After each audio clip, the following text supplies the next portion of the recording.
Conversation with doctor Numan Niaz and अभी तक यही बात हो रही है कौन होगा स्क्वाड में इन, कौन होगा आउट, बिकॉज 4 दिन बाद, यस लिटरली 4 दिन बाद टीम पाकिस्तान ने ट्रैवल करना है for the big event world cup 2023 और अभी तक ये नहीं पता कि कौन टीम में होगा और कौन नहीं। एंड ट्रस्ट मी, प्लेयर्स से भी जब बात हो, प्लेयर्स से भी डिस्कशन हो, तो प्लेयर्स भी ज़रा से डाइसी हैं। जिनके नाम आ रहे हैं इसमें कि नहीं जी रिजर्व में कौन है, रिजर्व में जाएंगे या टीम में रहेंगे, उन तक को अभी तक अंदाज़ा नहीं है और किस एंग्जाइटी से वो प्लेयर्स अभी गुजर रहे होंगे वो आप लोग सब अंदाज़ा लगा सकते हैं। But coming back to the discussion dock, मतलब we talk about the delay, yes Hasan Ali available हो तो बिल्कुल Hasan Ali should be the very first priority, मतलब ही इज़ एक्सपीरियंस्ड, उनको काफ़ी एक्सपीरियंस है खेलने का। वो अलग बात है कि ठीक है रोहित शर्मा के अगेंस्ट क्या हुआ, बट बॉलर ही तो कभी पिटता है तो कभी बॉलर ही तो विकेट निकालता है। But yes Hasan Ali is the best choice, but if not Hasan Ali then who?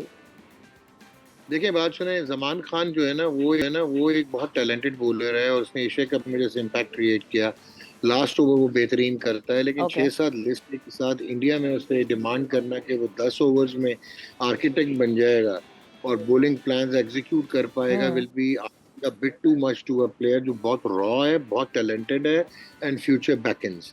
लेकिन I will still go for Hasan Ali, और अगर वो नहीं है तो जमान आप रेपुटेशन पे इंक्लूड करना चाहते हैं, आपने सिर्फ आखिरी ओवर तो करवाना नहीं है, तो आई डोंट वांट कि आप डिसरप्ट कर दें एक करियर जो कि बहुत अच्छा लॉन्च हुआ है। And let's see, but so I would still vote for Hasan. अगर हसन नहीं है तो फिर मुझे नहीं समझ आई कि आप वसीम जूनियर के साथ क्या करते रहे, फिर बीच में फ़हीम अशरफ को लेके आ गए। तो आई अगेन इन दोनों पे मैं प्रेफर करूँगा कि मैं you may not agree, but फिर अगर जमान को अगर हमने ये कंसिडर करना है कि प्री मेच्योर एंट्री हो जाएगी, इंट्रोडक्शन हो जाएगा, तो then I go for Shahnawaz Dhani. अगर मोहम्मद हसनैन रिहेबिलिटेट हो रहे हैं और अनफिट हैं, सो हसनैन अगर नहीं है, हसन नहीं है, तो then my choice ahead of Zaman will be Shahnawaz Dhani, not because Zaman में एबिलिटी नहीं है, जमान ने भी बहुत क्रिकेट पाकिस्तान से खेलनी है और उसने बहुत आगे जाना है। वी शुड नॉट डिस्ट्रॉय और डिसरप्ट अ प्लेयर, क्योंकि आपने देखा है कि हम लोग सस्टेन भी नहीं करते ना, हम लोग सपोर्ट भी नहीं करते। अगर एक आपको अगर याद हो वो लड़का बड़ा अच्छा हैदर अली आया था, उसको हमने क्या कर दिया, वो 4 डे क्रिकेट का आया था, उसको T20 में डेब्यू करवा दिया, फिर वो लेग साइड लपेटा बन गया, फिर वो उसको प्रॉब्लम्स टेम्परामेंट की आ गई, फिर वो हिटिंग में आ गया, पावर हिटिंग में आ गया। वो अच्छा खासा प्लेयर है, बैट्समैन है, हमने उसके साथ क्या किया, वेयर इज ही, कहाँ है वो? ठीक है, कंफ्यूज कर दिया उसको कि वो किस स्टाइल से खेले, वो अपने स्टाइल से खेले या अपने स्टाइल से ना खेले। बट अरशद इकबाल क्यों नहीं? अरशद इकबाल पे आपकी क्या रिजर्वेशन है डॉक? मेरी कोई रिजर्वेशन नहीं है। अरशद हैवी बॉल करता है, लेंथ बहुत अच्छी है, तगड़ा है, तेज है, स्किडी है, टैलेंट है। Has he played before? इतना बड़ा टूर्नामेंट में वो क्या एग्जीक्यूट कर लेगा? मैं अगर जमान को सपोर्ट करूंगा या प्रोटेक्ट करने की कोशिश करूंगा, तो मैं अरशद को भी आईसीसी में इंट्रोड्यूस नहीं करवाना चाहूंगा।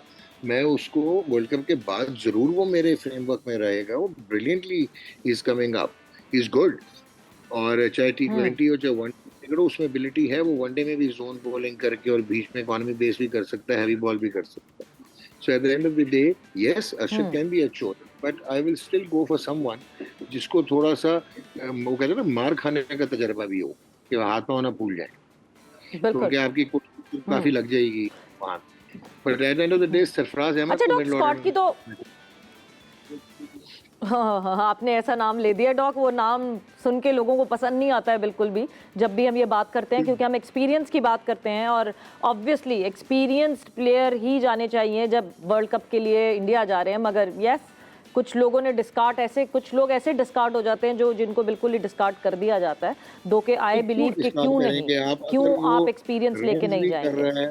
नो एक्सपीरियंस नहीं, वो आर्किटेक्ट है आपका मिडिल ऑर्डर के रन चलाने का, उल्टी तिरछी सीधी स्वीपें, फास्ट बॉलर को स्वीपें, टेम्परामेंट, तो वो आप क्यों नहीं प्योरली एज ए बैट्समैन आप खिला पाएंगे उनको 5 और 6 पे, क्यों नहीं? अच्छा, मैं Salman Ali Agha, I am a great fan of Salman when he test cricket, उसका एक अपने फ्रेमवर्क में वो बैटिंग करता है। अभी रिसेंटली कायदे आजम ट्रॉफी में 350 किए हैं सरफराज ने, दो ही does not need to prove things, but yes अभी कायदे आजम ट्रॉफी में 350 हो गई है सरफराज की। कायदे आजम ट्रॉफी का मुझे नहीं पता, लेकिन 2022 में 102 था, फिर उसके बाद न्यूजीलैंड के अगेंस्ट 86 था, फिर 53 था, फिर 78 था, फिर 118 था न्यूजीलैंड के अगेंस्ट, फिर 66 नॉट आउट था कायद-ए-आज़म ट्रॉफी में, फिर 60 और आखिरी इनिंग में 128 नॉट आउट है। तो ये उनकी 8 फर्स्ट क्लास इनिंग्स हैं। और हम जब बात करते हैं वनडे क्रिकेट की, तो बिल्कुल है। हम बड़ी क्रिकेट को देखेंगे ना कि कितना वो तगड़ा खेल सकता है। हुँ, तो why Haris now? Haris world बिल्कुल। कप के बाद ठीक है, ठीक है, क्या हारिस का हुँ, डिफेंस है? क्या हारिस की बिल्कुल। पोजीशन डिफाइंड है? उसका रोल डिफाइंड है? नहीं। That is my thing. अब आप बताइए, जो भी पूछिए रोल कि डिफाइन से टीम ज्यादा डॉक, आप जब गेम टाइम प्रॉपर्ली देते नहीं हैं, आपने गेम टाइम दिया ही नहीं है, आप एक लड़के को साथ ले लेके घूम रहे हैं, आप ओडीआई में ले आए हैं एक लड़का, उसने टी20 में बहुत अच्छे तरीके से, मतलब पूरा मैं कहती हूँ कि तरीका बदला, जिस तरह टीम पाकिस्तान खेल रही थी वो वर्ल्ड कप में चढ़ के खेला बहुत, उसने पूरा वो सिलसिला बदला। मगर अगर आप गेम टाइम नहीं देंगे तो आप कैसे वर्ल्ड कप में एक्सपेक्ट करेंगे?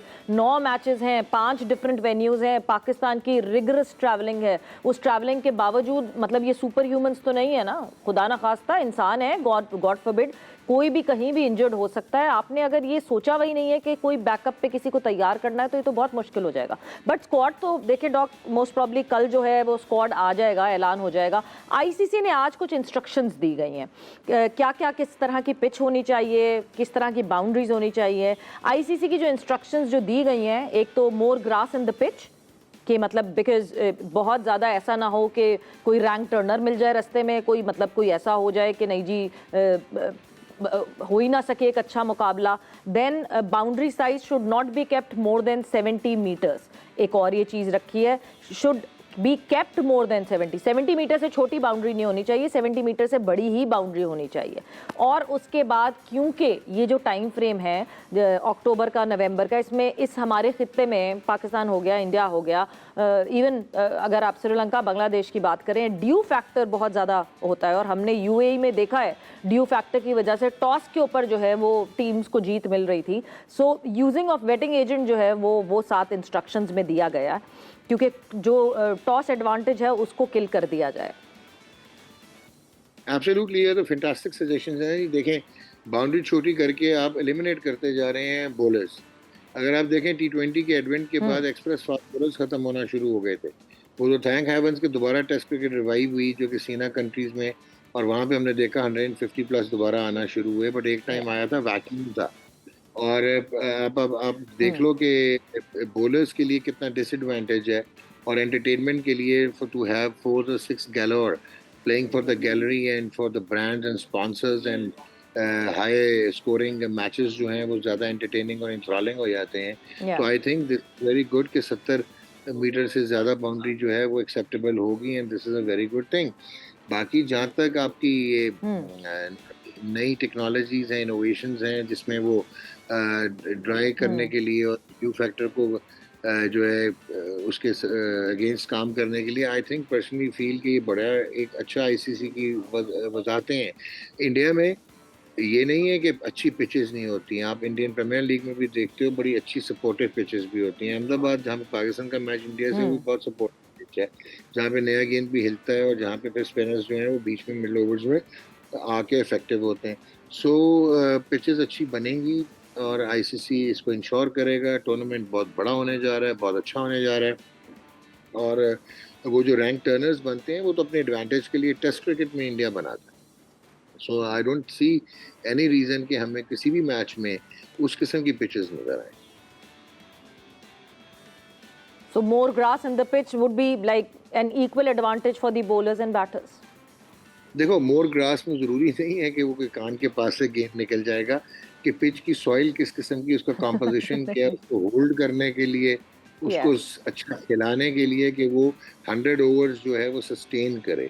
तो ग्रास भी मुख्तलिफ किस्म का होता है, कि कुछ छोड़ी जाती है वो बाइंडर होता है, फिर वो बड़ा ग्रास छोड़ा जाता है, उसमें से आपको सीम मूवमेंट मिलती है, स्विंग मिल सकता है आपको, अगर क्लिमेटिक कंडीशन उसके साथ रेलिवेंट हों। So at the end of the day, grass means supportive pitch. अच्छा बाउंस, शॉट्स भी लगें, बैट्समैन को भी इक्वल पॉसिबिलिटी आउट करने। कई दफ़ा ग्रास जो है वो स्पिनर्स के बड़े काम आता है। सो इट्स नॉट लाइक कि हमारे जहन में वही दिन में 1970 में या 60 में होता था कि गेंद 10-10 गुना सीम और स्विंग कर रही होती थी और घास की पिचेस होती थी। No, it's not Yeah. That. It is to have supporting pitches.